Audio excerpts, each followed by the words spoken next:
Thank you, Mr. Chairman. This is one topic that I feel like I could be a witness as much as a questioner on, because I've been involved in it my whole life.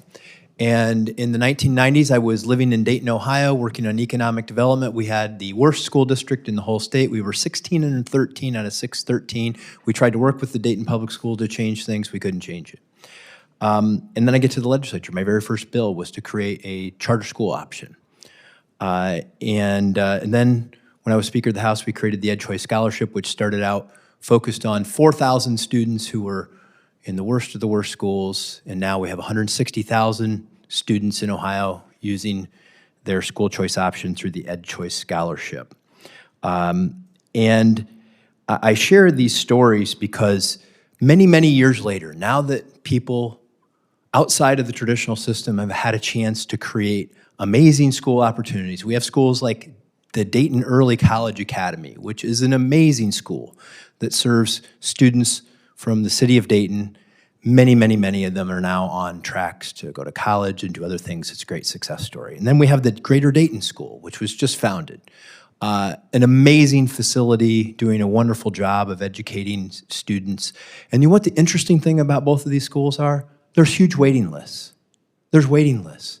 If you give people the choice and you create an amazing opportunity for them, guess what happens? Parents decide that they want their kids to go to these great schools. It's not just in Dayton. And I visited recently the St. Mary's School in one of the lower income areas of Columbus.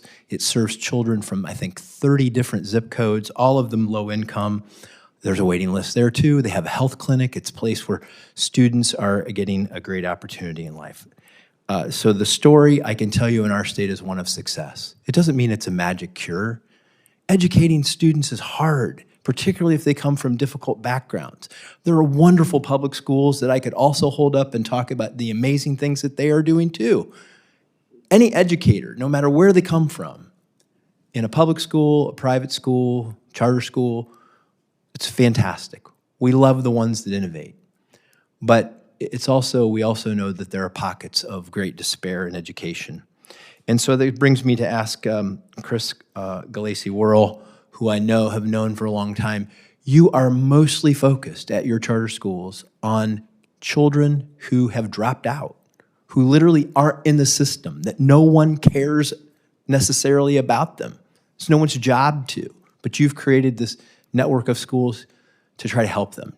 And would you tell us a little bit more about how your schools work at targeting that dropout population? Thank you, Senator, for the question, if I may.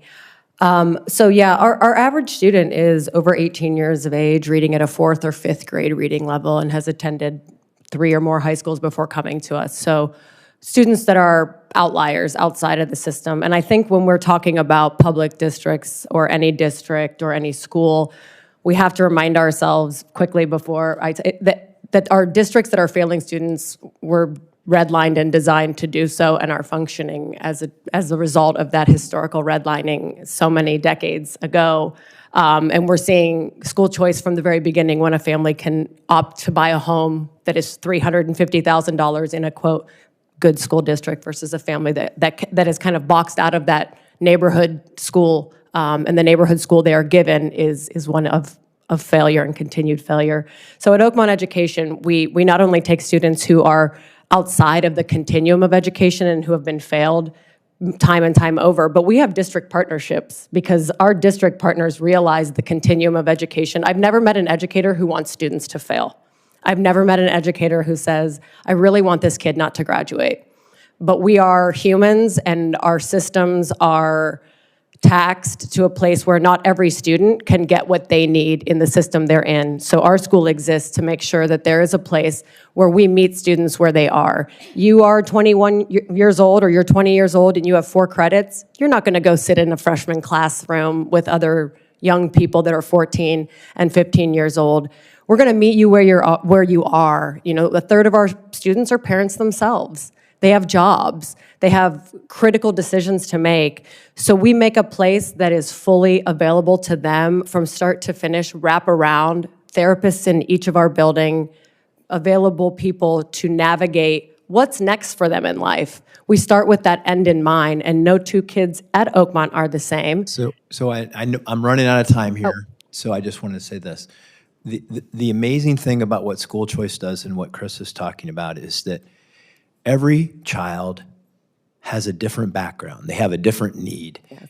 And we can't expect public schools to meet all of those needs. They do a great job in many cases, but there are also unique pathways to serve the unique needs of every student. School choice allows that to happen. In this particular case, Mr. Chairman, these are students that the system forgot.